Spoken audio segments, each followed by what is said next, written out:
Garrett! Garrett! Garrett! Garrett!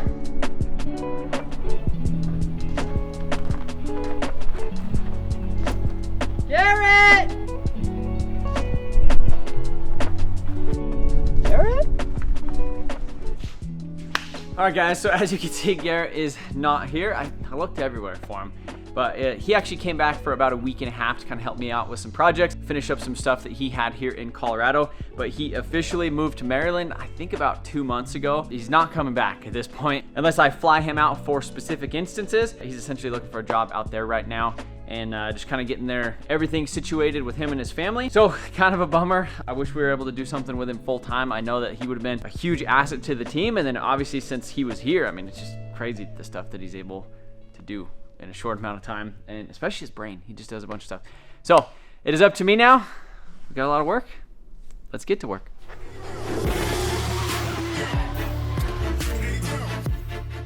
So working on the fuel cell a little bit. I figured out a solution of our lines yesterday. We went ahead and put some peanut butter on the top of the fittings and stuffed the fuel tank up in there. And we actually didn't have that much room. So I went ahead and I overnighted some fittings from MotionAutoPerformance.com. So we got this, which is an 8AN banjo. So super low profile. We'll just be able to run a line straight into that. Another issue that we were having, since we cut these rods down about an inch or about 20 mil, this was now not a bolt-on solution, and the DW400 pump was too tall. This 400 works good because it actually goes below the tank. Whereas if you could imagine this with the sock and everything on it would be way too tall and would essentially run into the bottom of this. So we wouldn't have any room to put like a fuel hose, because literally it would just be touching it. So there was no way to like connect them and get the fuel out of it. Luckily enough, I had this 440 brushless, which this thing should be able to make about 600, 700 wheel on a single pump, which is pretty cool. And it has a high-low. So essentially it has a low voltage thing, so you could like cruise around, and then as soon as you hit boost, you could have it enable a secondary like voltage. So it goes from like to, so we have stage 1, stage 2, 4 wires go into this, and for the power that we're making on the car, this will be plenty. True Focus Fab has already kind of worked on a revision of this thing, making it an inch deeper. This will be a bolt-on solution, and you won't have to modify or do any of this stuff like we're doing now. We don't have that much time. We want to get this thing running here soon, and so we're gonna stick this guy in there, plumb it in, make it work, and then test fit it in the car.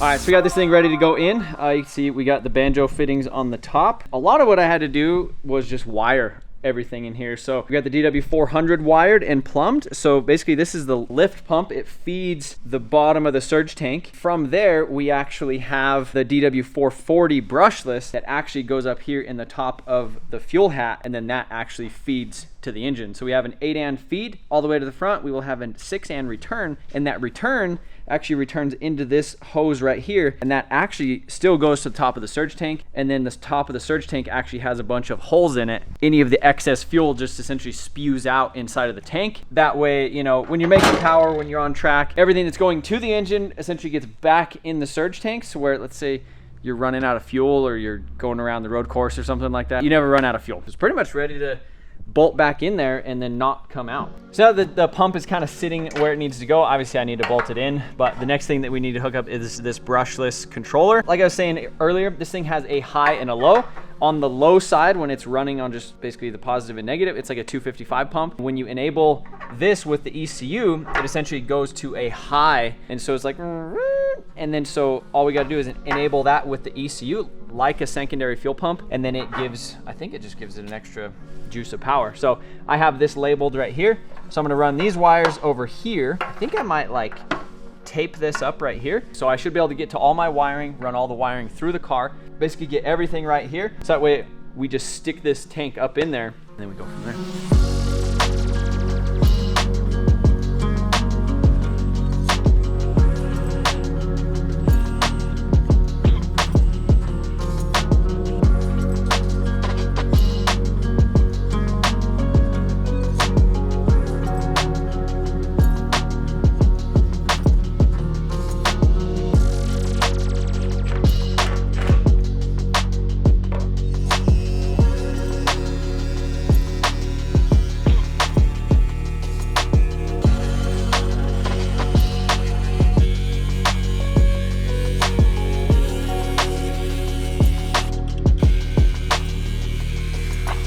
So we got this thing all wired up, bolted in. We got these lines right here. A straight just doesn't kind of work, especially because, you know, we're gonna have to like kind of go up with the lines and then down. So I have these like little 30-degree angles right there, which gives us a lot of options because we could go here, we could go there, move them around, but the banjo really helps with keeping everything nice and tight underneath the car. So this thing is pretty much wired and ready to go underneath the car. Before we start actually running the fuel lines and doing all that stuff, we need to cut the transmission tunnel out. I guess it's not even a transmission tunnel, it's a drive shaft tunnel out for the drive shaft, and I want to get that welded in to where this thing's pretty much ready to go, to where when we put the fuel cell in it, it's the last time that we have to do it. There's no reason to put it up and down and put fuel in it and then start it and then come back in a couple days and drain it and cut and weld and do things, when we can just do it now and go from there.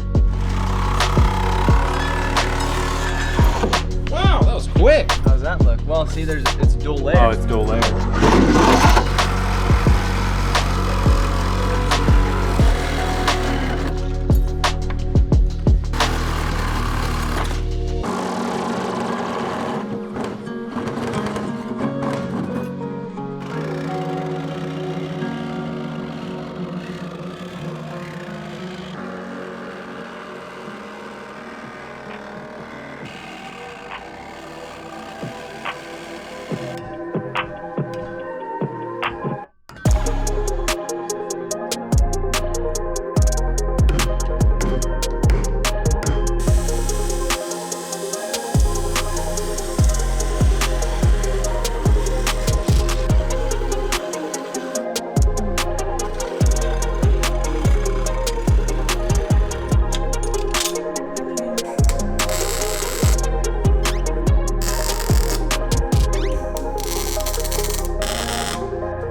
All right, so we figured out the drive shaft was a little bit longer than it needed to be, so the only way was to get it in there was like to taco it in half, shove it up in there, which obviously you don't want a bunch of like pressure. Technical drive shaft length, the HAMB. Can't believe she's listening to me. So we figured out the drive shaft was a little bit too long, so we went ahead and cut about 1.75 inches, 2 inches out of it. Mostly for mock-up, we do have a bit of play right here where we could go in and out. But in doing and shortening the back, that actually put this little piece right here right kind of where it almost needs to be. So we could use this as kind of a mounting point. Obviously, we're gonna have a drive shaft shop actually do this, but we just wanted to get it in place. Obviously, we have a lot of things in here like exhaust that we need to mock up around. We also have fuel lines and stuff back here that we need to make sure clear, and everything with the fuel tank. But overall, I think I need to cut about another inch around it on the top and then enclose that stuff. And then from there, we should be able to do a bunch more things. Once this is encased, we'll put the fuel cell in it and then run the lines, and then we can start it while we're getting a drive shaft built. Then we could do front wheel drive things. Once the front wheel drive things are done, slap the drive shaft in, everything will be ready to go. All right, so here's our tunnel right here. As you can see, we already kind of cut this. We thought about like boxing in the ends right there, but I feel like that'll look kind of tacky. We went ahead and got a new piece of steel. So I went ahead and I kind of centered this right here, measured to the edges right there. Right here, just kind of checked out that box that we have, went about 1/4 inch past that. Garrett has his brake still here, and I've never used a brake. He was actually trying to sell it to me before he left, so I don't know. We'll know after this if I'm gonna want a sheet metal brake or not.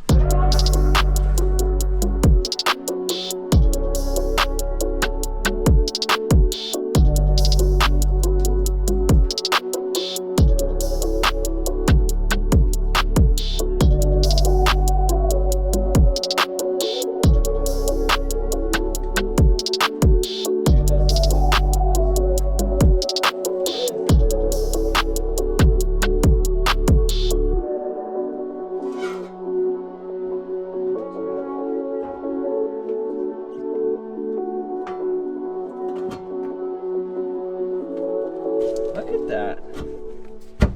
The last piece wasn't up to, I'm not even gonna call it my standard. I'm gonna say, if Garrett were here, his standard. So we're gonna redo it. We're gonna make it nice. We're gonna try to make this it's not a tranny tunnel, it's a drive shaft tunnel. We're gonna make it something that Garrett would be proud of.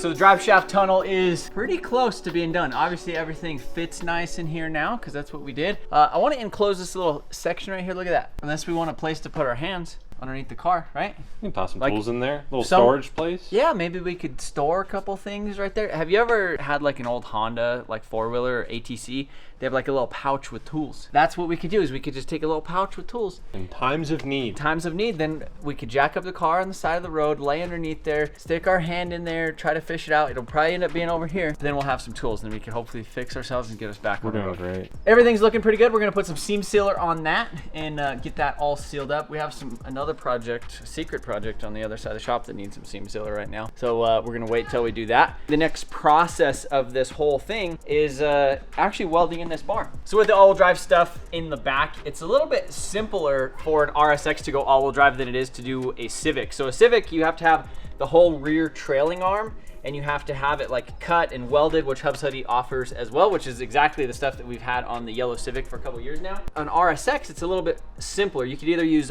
CRV trailing arms, which are these guys right here, or the OEM RSX trailing arms, which we're attempting to just kind of change a little bit of the location and egg out some of these holes so that way we don't have to do the control arms, which will give us a better wheelbase. But these are CRV knuckles, so you can see it has the provision for the CV axle and the hub and all that stuff. Knuckles off of a CRV, the differential out of a CRV, and then using this Hub City Performance bolt-on rear diff mount kit. Essentially, this goes through the subframe. In the last video, you've seen us drill the holes and kind of get that all into position up there. The one thing that we do need to weld for that is actually the diff mount on the top. So they provide this kit right here. Obviously, this can't be like a bolt-on solution to, you know, most cars and stuff. So exactly what we did with the other car, we have some end plates that go right here.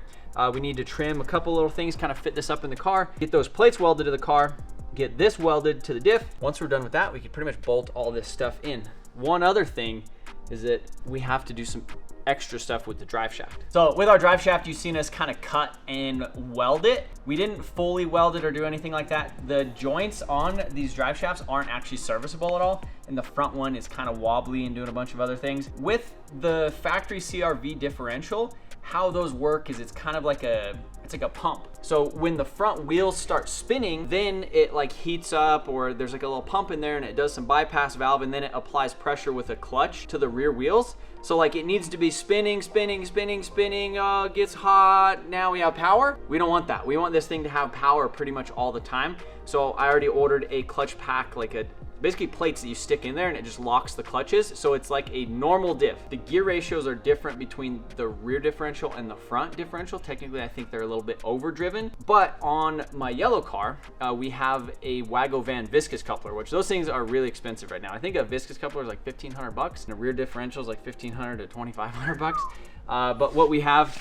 is, this is a thing that has been in the all-wheel drive community for a little while. It's like one of the little secrets that everybody found out about. Land Rover Freelander has a viscous coupler in it from the factory. You could go to the junkyard and get lucky and buy a drive shaft for $100 and some and literally get one of these, or some people sell them for like, you know, $400 to $600 online. I ordered some stuff today for some adapter U-joints to some 1310 U-joints, which are a little bit bigger and a little bit beefier. So I have all of that stuff on its way. So we have the flange off the transfer case, we have the flange off of the differential, and we have the adapter flanges to here. So all we have to do is measure the length, take it to my local drive shaft shop. They'll get it all welded up, and then we'll be able to put that thing in. Right now, I just need to weld in this bar, so that way the diff can go in, and then we could actually put in the all-wheel drive fuel cell, which was kind of the main point. Really, all we need to do is, once that stuff is in, locking plates in the diff, throw in the drive shaft, and we should be all-wheel drive. But for now, I just want to get this fuel cell in, so that way we could start kind of plumbing the fuel system, get this thing ready to start.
So we got this bar welded up in here, attached to the diff. We have the mock-up drive shaft just to kind of test some of the clearances and everything. You can see that we have plenty of room around here, and we should have enough space around the fuel tank as well, because the new drive shaft that we're actually gonna build for this thing is gonna have 1310 joints, which is a little bit bigger of a joint. That way you could almost run, I think it's close to like a 3-inch drive shaft or something like that. I think this is a 2.5. One of the next things we need to test fit is actually the rear knuckle, see if we have any interference. CV shaft, factory strut. We do have a set of coilovers, but we don't know if we need to put those on before we test fit this stuff or not. So we're gonna go ahead and throw the knuckle and see how it fits.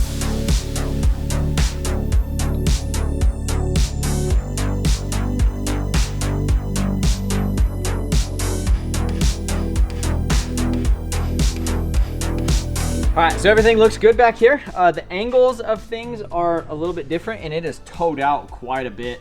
But looking at the way everything lines up, if we put a slot in that little thing where the control arm actually bolts, not only will we be able to get like a toe adjustment out of this thing, it's gonna make the angle of this back feel a lot better and basically put it right into position, right where it needs to be. No issues with the upper control arm, which is, this is kind of like the camber arm. We have an adjustable set coming as well. This thing is turning out really good. There is a couple things. Probably the most important part of this video, which is the car starting, is gonna be in the next video. So I appreciate you guys watching. See you in the next one.